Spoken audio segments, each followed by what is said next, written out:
Thank you to the press for coming here today, and a very special thank you, naturally, to the delegation of the government of Spain as well as to the delegation of the government of Ukraine for the success achieved by this visit of President Zelensky to Spain.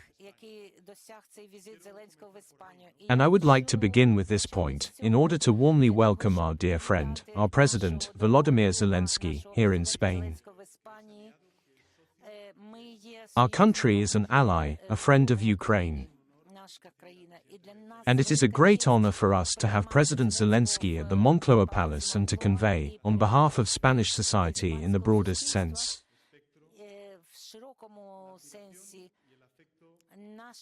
our affection and our solidarity towards the people of Ukraine, towards the Ukrainian government, and also personally towards President Zelensky. So first of all, I want to start by once again expressing the full and unwavering support of the government of Spain for the government of Ukraine and personally for President Volodymyr Zelensky. We have said this many, many times.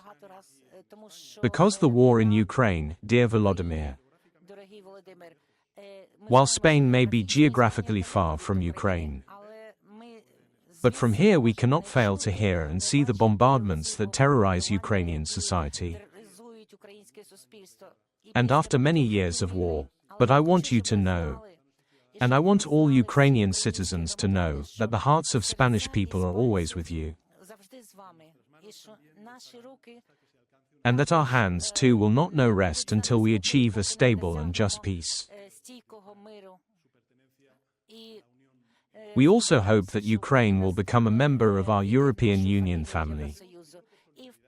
We act in this way, first of all, out of solidarity, and secondly because it is logical and arises from our commitments, since we understand clearly that the war being waged in Ukraine against Putin's neo-imperialism is also a war that seeks to weaken the European project. And the European project, everything it represents and everything we have worked for in Spain over the 40 years since our country joined the European Union.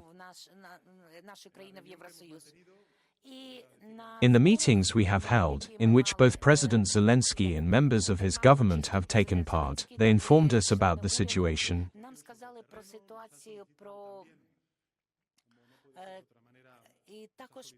And also asked us for solidarity, so that the Ukrainian population can endure the cold season and survive the bombardments. And we hope that, from the very beginning of the war, we have always provided help, and we will continue to do so. I would also like to share with you and with the press and with public opinion in Spain and in Ukraine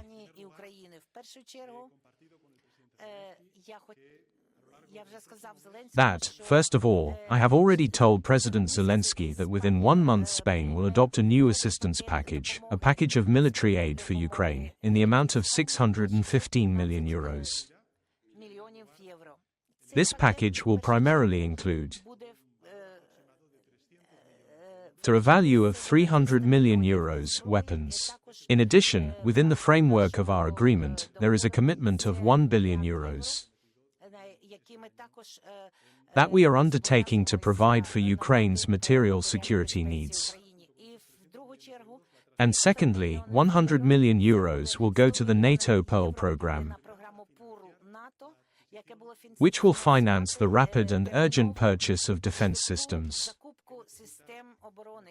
that the armed forces of Ukraine need right now. And finally, 215 million euros will be channeled through the SAFE instrument of the European Union.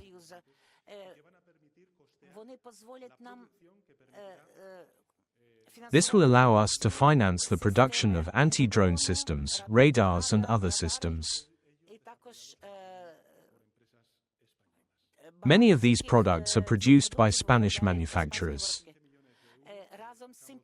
Together with this package of 615 million euros, which I have mentioned, I also informed President Zelensky that, starting today, our country will launch a new financial assistance instrument of 200 million euros for the reconstruction and rebuilding of Ukraine.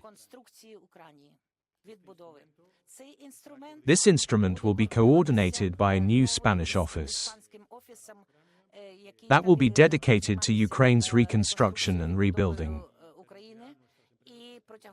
Within 2 months this office will begin its work, and it will help with the modernization and expansion of infrastructure that has been damaged by Russian attacks.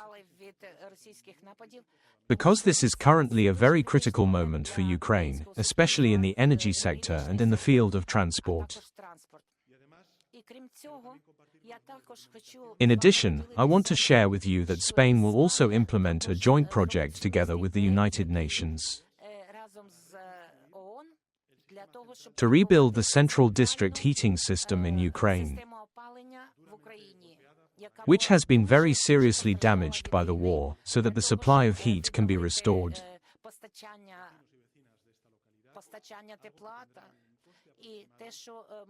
This project will involve approximately €2 million. We are also stating that Spain will mobilize a total of €817 million. First of all, this will be for the armed forces of Ukraine, so that they can defend the country's sovereignty, and, secondly, for the protection of the civilian population, as well as for expanding the possibilities for the modernization of infrastructure that has been damaged by Putin's neo-imperialism. In this way we defend European sovereignty and express our solidarity on behalf of Spanish society. And before I finish, I wanted to quickly say to the delegation of Ukraine, as well as to President Zelensky, as well as to the Spanish society, before we gathered here, President Zelensky and I visited the Queen Sofia Museum, because I believe there is an image there that is very important for all of us. There is Picasso's Guernica, which is a universal symbol, a symbol of the barbarity of war. And then we recalled there that the author of this painting, Picasso, had wanted Guernica to be shown in Spain only once Spain had achieved freedom and democracy. And this year we will celebrate our anniversary.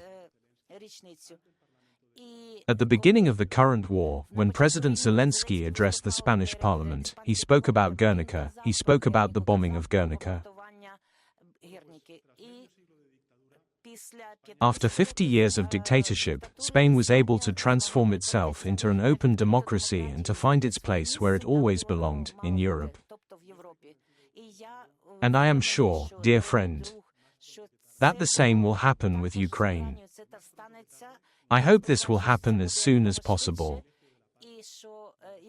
And that as soon as possible Ukraine will live in peace and take full part in the European project. And in this, dear friend Volodymyr, all Spanish people will stand with you, with the Ukrainian government and with the Ukrainian people. Thank you for your courage and for your determination. And for the determination of your government and of the entire Ukrainian people, who are fighting for their freedom. This struggle is also our struggle, and your victory will also be our victory, the victory of all those who believe in freedom, justice and the international order that Putin has violated in Ukraine. Thank you very much, and I now give the floor to my friend Volodymyr Zelensky.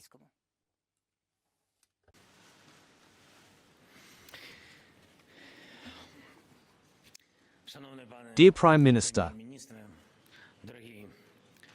dear Pedro, esteemed guests, ladies and gentlemen, our teams, esteemed journalists, dear people of Spain, first of all, I would like to thank you for your support for Ukraine, and most importantly, support for our people and for our independence from the very first day of the full-scale war. And this is a principled support. Spain is helping our defense. And I am especially grateful for the decision you took, Pedro, regarding those hawks, for the weapons that helped us defend ourselves against Russian assaults. These were very important decisions. Time passes and people begin to forget what it is like to live through winter when there are blackouts. And in such dark and extremely difficult moments you always remember the friends who gave you light simply because they themselves are such bright, generous people. You are among these friends, as is your country and the people of Spain. We are very grateful for this. Today we devoted a great deal of attention to our defense cooperation under the conditions of constant Russian strikes. Ukraine really appreciates Spain's willingness to help us and continue to help us in the future. Thank you. Spain is consistently implementing our bilateral security agreement, which the Prime Minister has already mentioned today, and this gives us confidence in a guaranteed annual support. €1 billion every year is a strong support. We are grateful for Spain's readiness to make the contribution of €100 million to the PURL program we agreed on today. And this is a program that allows us to buy for our protection, namely to buy missiles for air defense. We discussed various challenges. Undoubtedly, one of the more difficult moments is the challenges in the energy sector after Russian strikes. And Spain is ready to help us here as well. I thank you for this economic package of €8 million, in particular for energy needs. We also now have an agreement that Spain will allocate funds under the SAFE program, and this will be more than €200 million for our joint defense work. And this is very tangible and very important for the future. This is the right example for other European states. Today we also spoke with Spanish defense companies. I want to thank them. We had a very substantive conversation. Ukraine is beginning to prepare a project for the supply, in particular, of long-range target detection radars, and this can significantly strengthen us. We saw it today. This is a Spanish production. It is absolutely unique, and we will try to implement all this. We will try to test it in real wartime conditions. We are ready for joint production of high-precision weapons. I am grateful for the new package of defense assistance, which includes missiles for air defense systems.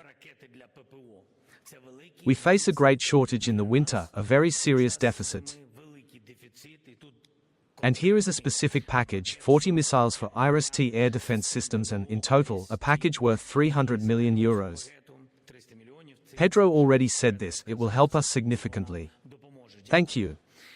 Together with our partners we will ensure protection for our people, for our communities, and for the entire European way of life. Russian aggression is now geographically localized. It is localized in the east of Europe, and must be stopped precisely there. This is possible, but only on the basis of unity. We discussed with the Prime Minister the war and the diplomatic sphere. Spain maintains the necessary pressure on Russia to end the war. This concerns sanctions, our European work against the Russian shadow tanker fleet, and also our efforts regarding Russian assets, which must work fully in defense against Russian aggression. This is important for all of us and for Europe, so that Russians cannot spread war further across our continent, and also across neighboring regions, in the Middle East and in African countries. In international relations, we need peace. We need stability. This requires guaranteed security and guaranteed absence of war. I thank the Prime Minister again. I am very grateful to Spain for not being indifferent to our people who are here in Spain, whom you have sheltered, given refuge to, and continue to support. We thank you very much. Of course, there are steps that we still need to take. We will try to further intensify our diplomatic efforts. It is very important, while doing this, to feel constant support behind us, the support of partners, the support that unity gives, the strength of our shared understanding that the war must end. And it must end with dignity. This is very important for us. Thank you. Thank you again, dear Pedro. Thank you to all the Spanish people for being with us. Glory to Ukraine.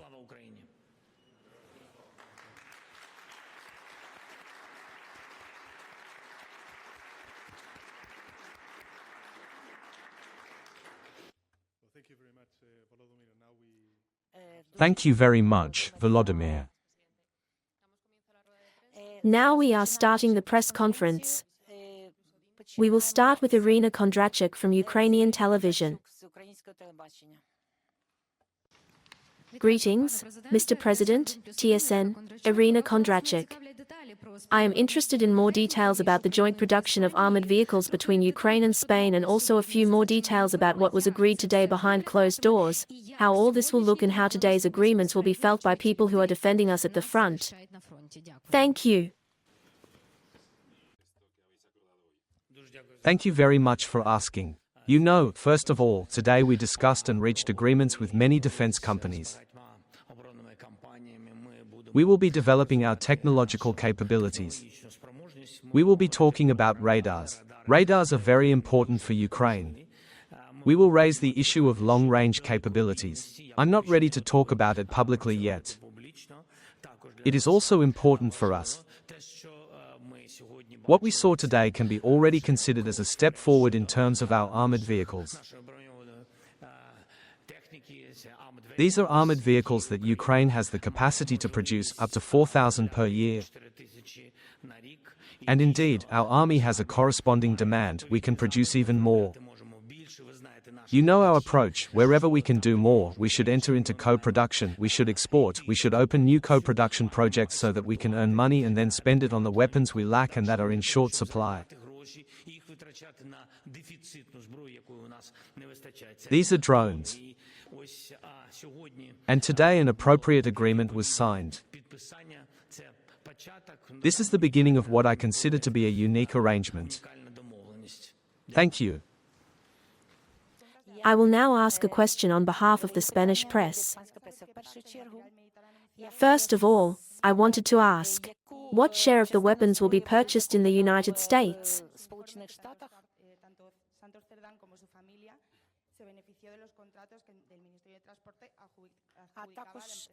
And also about the contracts that were awarded to the company Acciona.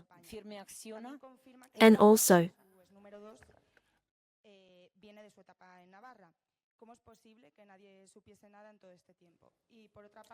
and, on the other hand, whether the government and the party continue to assume all their responsibilities? Thank you, Martha, for your questions. As I already said, this package of 615 million euros. From this amount, 100 million euros will be allocated to the NATO PURL program. This is for rapid assistance to Ukraine, as Ukraine itself requested. And it is this amount that will be used to buy weapons in the United States. And these 100 million euros will be allocated to the PURL program. And the second question. I believe that the government of Spain and also the organization that I lead have, from the very beginning, always behaved in the same way in such situations, and in this case too, we have always worked in a very honest way. We must allow the justice system to carry out its work. We have political obligations. And we will wait to see what conclusions all these investigations will lead to. I'd like to add just one point.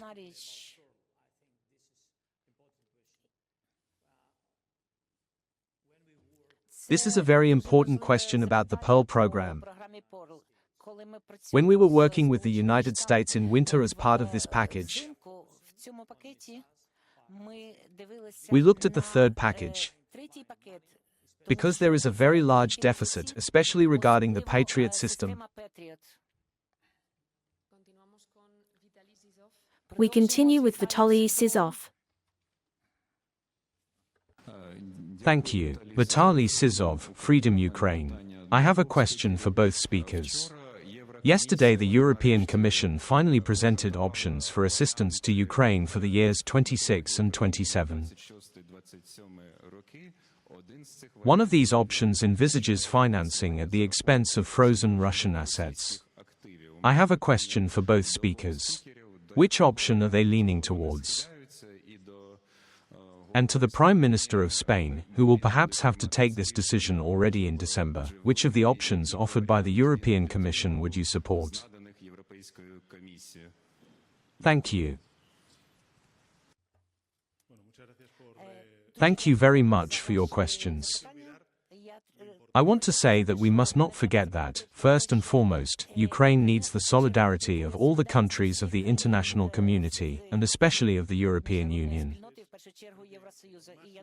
I believe that what is most important today is the fact that from Spain we are sending this message to the entire international community, and that it has the support of the whole of Spanish society. Because Ukraine very much needs the solidarity of all countries. And these are principles that are also supported by the international community and Spanish society. These are the principles of freedom, the principles of territorial integrity, international law, and also human rights. And if a country is a member of the Security Council, and we know that Russia has for 4 years now been violating all these norms, and this is the framework within which we must take our decisions. What the European Commission has said belongs to our internal governmental discussion, which we are now conducting. But I can say that the government of Spain has always had the same position. That is, frozen Russian assets must be used for the reconstruction of Ukraine.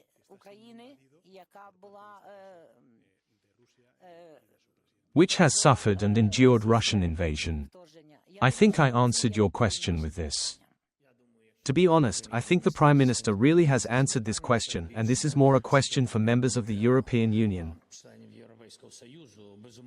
Of course, we are holding joint consultations at the level of the President of the European Commission and with me personally as well. But this is a matter exclusively for the members of the European Union. For us, the most important thing is the result. We have always been open to the idea that if we have the opportunity to receive reparation loans in one format or another, that is fair. Russia is destroying everything in Ukraine, and it is fair that we should spend these funds on reconstruction, or on air defense, or on other important things that we can buy in Europe.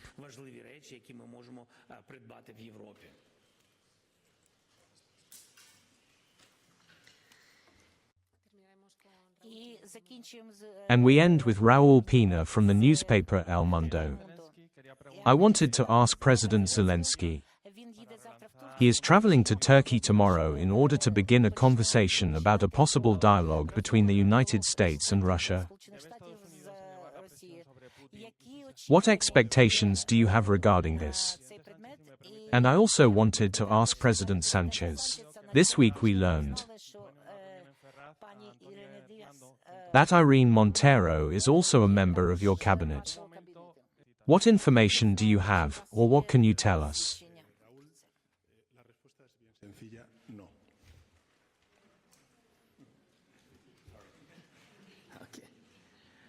Thank you for asking.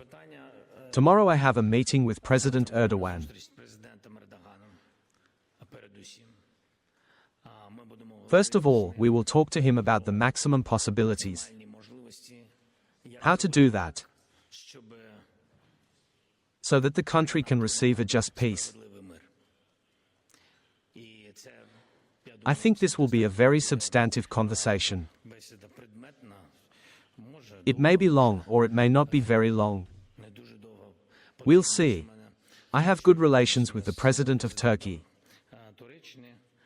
We'll talk. We also have certain positions and signals from the United States. We'll see tomorrow. Thank you.